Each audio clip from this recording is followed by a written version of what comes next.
அன்பார்ந்த மக்களே, சேலம் சித்தர் கோவில் மெயின் ரோடு பாருங்கள், உங்களுக்கு காட்டிகிட்ருக்கேன். மெயின் ரோட்டில் இருந்து அப்படியே திருப்பினோம்னா 50 அடி தூரத்தில் பாருங்கள், இது 40 அடி ரோடு. இது ஒரு 5000 சதுரடி வியாபாரத்துக்கு வந்திருக்குது. கிழக்கு திசை. இது இண்டஸ்ட்ரியல் ஏரியா. இது குடோன் அமைப்பதற்கும் இன்வெஸ்ட்மெண்ட்டுக்கும் ஏற்ற இடம். இந்த பாருங்கள், குறுகிய காலத்தில் டெவலப்மெண்ட் ஆகக்கூடிய அற்புதமான இடம். சுற்றிலும் காம்பவுண்ட் போட்டு வச்சுருக்காங்க. இந்த நிலம் வியாபாரத்துக்கு வந்திருக்கின்றது.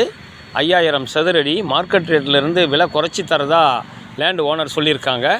சூழ்நிலை காரணமாக இந்த நில சம்பந்தமான தகவல்களுக்கும் வீட்டுமனைகள், வீடுகள், விவசாய நிலங்கள், இதர சொத்துக்கள் விற்கவும் வாங்கவும் தொடர்புக்கு 99 94 94 08 49. வாடிக்கையாளர்களே, ரியல் எஸ்டேட் சம்பந்தமான தகவல்களுக்கு நமது யூடியூப் சேனல் மகளிர் டிவியை சப்ஸ்கிரைப் பண்ணுங்கள், லைக் பண்ணுங்கள், ஷேர் பண்ணுங்கள். நன்றி, வணக்கம்.